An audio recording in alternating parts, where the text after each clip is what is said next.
Sorry, Genesis. There's no way I can pay for the damages. I'm only a housewife. I never have any money. I don't have any savings and I don't even work part-time. And my husband is away overseas on business. I can't ask him anyway. He doesn't know about the accident and I don't want him to find out. He'll be furious with me and he might even divorce me. You don't understand how hard this is for me. Yeah, but you crashed into my house. You should be showing more remorse. I mean, you totally destroyed a brand new house. We just moved in last week, and we spent all our savings on it. It was our dream home, and you ruined it. It's a miracle no one was killed. Oh, come on. That's an exaggeration. It's not like you can't live in it anymore. It's just a little damage. Nothing that can't be fixed. You're making a big deal out of nothing. What are you talking about? There is an enormous hole in the living room wall. Who the hell is going to live in a house like that? It's not safe and comfortable. The whole structure could collapse at any moment. And what about the weather? It's winter and it's freezing outside. How are we supposed to keep warm with a gaping hole in our house? And what about the security? Anyone could just walk in and rob us or harm us. We're not safe in our own home anymore. Can't you just live upstairs? When I was in high school, my friend's house caught on fire. They couldn't afford to fix it, so they just boarded up the hallway and lived in the non-burnt part. Problem solved. They just adapted to their situation and made the best of it. You should do the same thing. Just live upstairs and forget about the downstairs. It's not that hard. What? I'm not going to just live upstairs. It's not a solution. It's a nightmare. We paid for this house. We deserve to live in this house. We're not going to give up on our dream home because of your mistake. Okay. I've got a solution. I'll take the house off your hands. I'm good at the old DIY. I'll do all the repairs myself. I bet you I'll do a better job of it than the building company you used. They never give it a loving touch. You'll see. It'll be better than before in no time. So where are we supposed to live? There are plenty of rooms to rent down by the docks. They used to house the families of the dock workers before the shipping companies all unionized and collapsed when they couldn't afford the demands of the workers. There are some great deals down there. You'll find somewhere. And it's your place we're talking about. You'll figure it out. You're the one who caused all this when you drove your damn car through my living room. You saying that doesn't change the fact that I can't pay for the repairs and you don't want to put a little effort in and live upstairs. My company went bankrupt last year and I've been a penniless housewife ever since. I couldn't pay for anything even if I wanted to. And it's your fault for not having insurance. What were you thinking? Someone could lose control of their vehicle and slam straight into your house. Without insurance, you'd be screwed. That's exactly what happened. Ugh, exactly right. What were you thinking not having insurance? I think you've learned a valuable lesson here. No, if you'd had third-party insurance, we wouldn't be in this mess. Don't you go try to blame me for this. Next, you'll be saying it's my fault for building a house right where you lost control. Good point, that. You have to pay for the damages. It's only fair. 200,000? You think I have that kind of money lying around? You must be joking. That nice policeman told you as much, right? You can't force someone out of bankruptcy. As I told you, I'm a housewife. There's no way I can pay $200,000. I feel sorry for you, but you're just gonna have to give up. You've had bad luck. It sometimes happens. Can't you get your husband to lend you the money? Or your parents? You can't just leave us with a gaping hole in the front of our house. The cold and the safety issues go without saying, but it also looks horrendous. Surely you can find a way to make this right. Well, my husband does have money, but he's the stingiest person in the world. He steals toilet paper from the bus station. He's a total tightwad. And things are tight back at my parents' house. My father was forced to take early retirement at 55 and just drank away most of the payout he got. I can't ask them for help. They'll disown me. Can you not make this about you? You wrecked my house and need to make it right. Don't go giving me a sob story about your family. It really doesn't concern me. I just need to fix my house. I told you I don't have any money, and yet you're still harassing me and telling me to find a way. That sounds like a threat to me. How is that a threat? Find a way to suddenly give you $200,000? You sound like the mafia. Am I gonna wake up with a horse head in my bed? A concrete ball gown, perhaps? A concrete ball gown? Look, Genesis, I didn't crash my car into your house because I wanted to, you know? It wasn't part of a master plan. Step 1, take out front wall. Step 2, not pay for it. Your kids suddenly ran out into the road and I swerved to miss them. That's why I crashed into your house. Count yourself lucky. Would you rather have a smashed front room or a smashed dead kid? Why haven't you said anything about this until now? Were you just waiting to see how far your other excuses would stretch? If I did that, then your boy would be made out to be the villain. I wanted to save him all that. He had a bad enough experience by nearly being hit by that car. Your car. Yes, my car. Poor boy was scared out of his wits. I kept quiet about it, but you started threatening me and left me no choice. What a load of rubbish. See? With that kind of denial and refusal to hear the truth, I didn't stand a chance. I'm automatically guilty. Is that it? Do you have any proof that what I'm saying isn't what happened? Security camera footage, maybe? No, we don't, and I haven't asked the neighbors. Well, you just moved in. You wouldn't have had time to set up the cameras yet. So without a shred of evidence to disprove my account of events, you make demands of huge amounts of compensation money? That's a bit presumptuous, don't you think? Rude, even. What kind of woman are you? Ugh, look, I feel bad about smashing into your house. Who wouldn't? But like I already told you, I'm gonna declare personal bankruptcy. I don't have a penny to my name. Are you getting off on this? Having a little power trip? Does it make you feel big? Demanding huge amounts of money from someone you know doesn't have a cent to her name? No amount of verbal diarrhea is going to get you out of this. I'll get my money one way or the other. Did you have to say that? Come on, I'm under enough stress as it is. I don't have a car. Can you imagine how inconvenient that is? Unbelievable! Hi, I'm just following up on what I've overheard. Did my wife crash her car into your house? I can't believe she would do something like that. She's always been a careful driver. What happened exactly? Yes, she did. And she also said she declared personal bankruptcy recently, and there was no way she could pay for the repairs. I've just had that exact conversation with her. She claims that she has no money, and that asking you or her parents for even a loan is out of the question. She said she doesn't want to bother you with her problems, and that you have enough to deal with. So, we have a massive hole where the living room wall used to be, and no means of repairing it before winter comes. We're stuck in this situation because of her recklessness and irresponsibility. I'm so sorry for what happened. I had no idea she was in such a bad financial situation. She never told me anything about it. She always seemed happy and content with our life. I don't understand why she would lie to me and hide things from me. And I don't understand why she would crash into your house and cause so much damage and trouble for you and your family. I'm really ashamed of her behavior. I'm relieved to see you're taking this seriously. I was expecting the same brush off I got from your wife. She didn't seem to care at all about the consequences of her actions. She didn't apologize, offer any help, or show any remorse. She just tried to make excuses and blame me for the accident. Perhaps we can solve this problem with level-headedness. If this is all true, then I have no sympathy for my wife. It certainly is true. She drove her car right into our house. You can come and have a look if you need confirmation. Shall I send you some photos? She's claiming that my son ran out onto the road suddenly, and she was swerving to avoid him. But I don't believe her story for a second. Why? Do you doubt her story? Because when she crashed into our house, I called the police, of course. Nobody was hurt, thank God. So they interviewed her and us. There was never any mention of my child in her statement. Surely then was the time to say it? She only mentioned it much later when I started trying to get some money out of her. I think she panicked and thought of it to try to absolve herself of blame. I see. Well, yeah. If she only thought to mention it after giving her statement to the police, then it does lack credibility. Well, don't you worry. I'll make sure you get the $200,000. I have to warn you, that's only a rough estimate. The actual cost could be a lot more. Right. When you have an official quote, please send it to me. I'll pay it in full. But the matter of your child needs to be looked into. If there is a chance that what my wife is saying is the truth, then we need to take that into consideration too. Oh, yes. I guess you'll want to make sure of the actual events. Of course. I still can't believe she'd do such a thing. It hasn't sunk in yet. She's pretty volatile at the best of times, but I owe it to her to see if she's actually telling the truth. She's my wife, after all. I understand. I'll get back to you when I've spoken to the police again. Right. Thank you. I'm heading home. I should be back stateside the day after tomorrow if I can get a flight at such short notice. Let's continue this then. Can you just leave work like that? This takes priority. Yes, of course. I really appreciate it. Have a safe flight.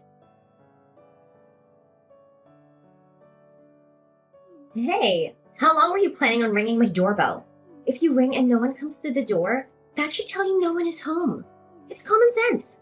Anyway, I've disconnected it. I know you're in there, so just open the door already. You'll regret not talking to me. There you go, threatening me again. Who's out there with you? Some of your Sicilian friends? I'll regret opening the door. I've already told you I'm insolvent. I can't even pay for my car to be fixed. I forbid you to declare bankruptcy. What's the sudden change of attitude? Who is this? This is your husband, Charles. What? Where are you? I thought you weren't coming back for another few months. I heard about what happened and dropped everything. You've really gone and done it this time. What the hell were you thinking? Did you think you'd get away with it? Hang on a second. That's not what happened at all. I've explained everything that happened to Genesis and she started threatening me. What are you talking about? You drove your car into her house. She's trying to discuss the matter with you and you are trying to wriggle out of paying for the damages you caused by claiming bankruptcy. Like I told Genesis, I'm not the only one to blame here. Her son came out of nowhere. I had no choice but to take evasive action. If I hadn't done that, we'd be having a much more serious conversation. I've heard all about that too. It seems you only remember this as an afterthought. Why on earth would you not tell it to the police? I told Genesis this. If I just told the truth, her son would have appeared to be the cause of it all. I imagined the poor little guy shouldering the blame for having caused a car to destroy his house. I thought about the burden of shame that he would have felt for the rest of his life. I was looking out for him. I was thinking of his future. How many more lies are you going to keep adding to your story? It would be best if you just came clean and faced up to what you've done. No way. I'm not paying a nickel. I'm not the one who caused this. I did nothing wrong.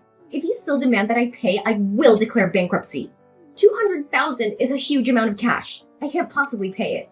I am a victim. Her son is the real cause of this. All I did was try and save his life, and this is the thanks I get? Thank you, Brittany, for saving my son's life. Now give me all your money. Now my own husband has taken the other side. I'm betrayed. How terrible it is to be cast aside by the one you love most. There is security camera footage from the house across the road, however. Oh, and? There doesn't seem to be any sign of the child you said you swerved to miss hitting. It would appear that you swerved for some unknown reason and accelerated into Genesis' house. That is what the video footage shows. Would you care to explain that? How about telling the truth this time? There is video footage, then. Yep, from the house across the street. They had recently installed the latest kind, so it is shown clearly. Genesis received a copy yesterday. The police, of course, also have a copy. I've seen it too. I watched it over and over, trying to see if I could detect even the smallest hint of a child in the picture. However you try and frame it, you are 100% to blame. And the driver is shown clearly? Yes, it is you without a doubt. You might have gotten lucky with one of those old grainy black and white cameras people used to use, but this was broad daylight and the video was 4K quality. I could even see the top of your snake tattoo that comes up the side of your neck. And the final nail in the coffin? You are taking a swig from a can of beer. There is no way out of this. It's a DUI at the least. Probably willful damage too. Not a lawyer in the country would touch it. Not even Johnny Cochran would take the case. By trying to hide it and blame it on a child, you've made it exponentially worse. Did you think you'd get lucky and be able to blame Genesis' son and get away with not paying anything? Wait, maybe I'm remembering it wrong. Maybe I just thought I saw a kid come flying out in front of me. But it's nowhere near a DUI. I was thirsty. All there was in the fridge was a beer, so I took it. A single beer. I spoke to the police right after it happened, and they didn't breath test me. What does that tell you? So what are you trying to say? You know there are laws in this state forbidding open alcoholic drinks in vehicles. You were drunk and drove into someone's house. Somehow, getting lucky that no one was in the living room, you are caught on camera drinking a beer and you would still try to get out of paying reparations? I'm astounded. I mean, I knew you were a little crazy, but I always found that unpredictable part of you fun. But you seem to be able to add lie upon lie without the slightest feeling of guilt. I'm sorry. I was lonely with you being away. Lonely? So who was the man in the passenger seat? Yes, Brittany. I saw him in the video. Oh, that's in there too, huh? I guess I should complain then. You think? This should have all been told to the police when they first arrive on the scene.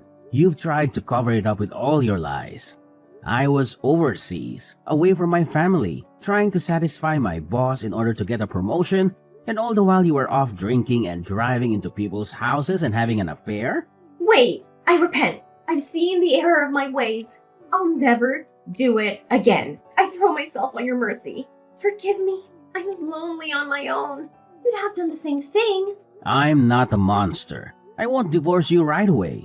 For a start, you are now indebted to me to the tune of $200,000 to be paid as soon as your first paycheck arrives. First paycheck? You know I don't have a job. The first day of the rest of your life starts today. Get to work. First, you'll need a job, but I have taken care of it. And until it is all paid back in full, I'll be watching your every move. And I've enlisted the help of your father too. My father? Why did you go and do that for? He'll disown me. This is the end. He's been very helpful. He's going to introduce you to a friend of his who owns a factory. You can start there on Monday. See, I've taken care of it. I have done my best to clean up this mess you've gotten yourself into. A factory? What do I know about working in a factory? I've been a housewife for the last 10 years and suddenly you want me to work in a factory? What, is it a clothing factory? I don't know how to make clothes. No, nothing as glamorous as that. It's a sardine cannery. Oh, God. And you are not to quit until the loan is paid in full. That's a lot of sardine cans. But who knows? You might make line or even shift manager. You'd get a small promotion. Cheer up, it's not like it's a terrible place to work with a bad safety record and lots of mysterious injuries. And you'll be paid for your work. It could have been so much worse, making car license plates in prison. And, best of all, there is a workers' dormitory you can live in. You'll be able to cut back on living costs. Hang on. I can't do physical labor. I haven't even walked further than the mall for more than 10 years. Please, Charles. I'll get a part-time job and pay you back little by little. This is Genesis again.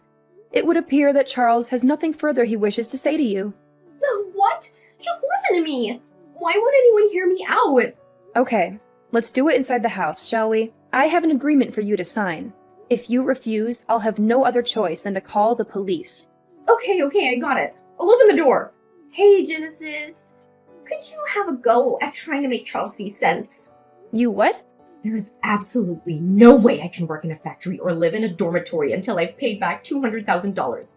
It sounds like a prison sentence. I won't be able to see my kids. He's taken this all too far. Too far? So you think you'd be better off in an orange jumpsuit in prison?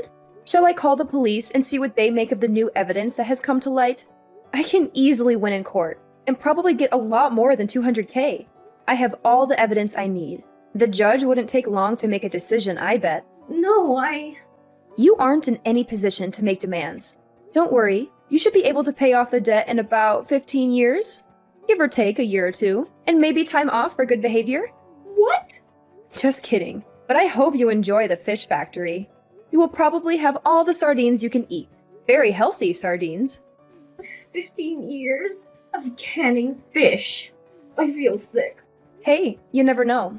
You will probably be able to put your other skills to work in the factory too. You know, when the machines break or the dormitory needs a bookshelf. You did say you were good at DIY, right? After that, Charles took Brittany back to her hometown and got her settled into the factory workers' dormitory at the sardine factory. Brittany's father went along too to introduce her to the owner.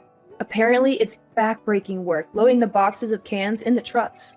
Working conditions are cramped, and the other workers are all from different countries, so it's difficult to communicate. The pay isn't bad once you are used to it and can work quickly, but for someone like Brittany who has never done a day of physical labor in her life, it is particularly grueling. She has to wake up early, work long hours, and endure the smell of fish all day. She has no friends, no hobbies, no fun.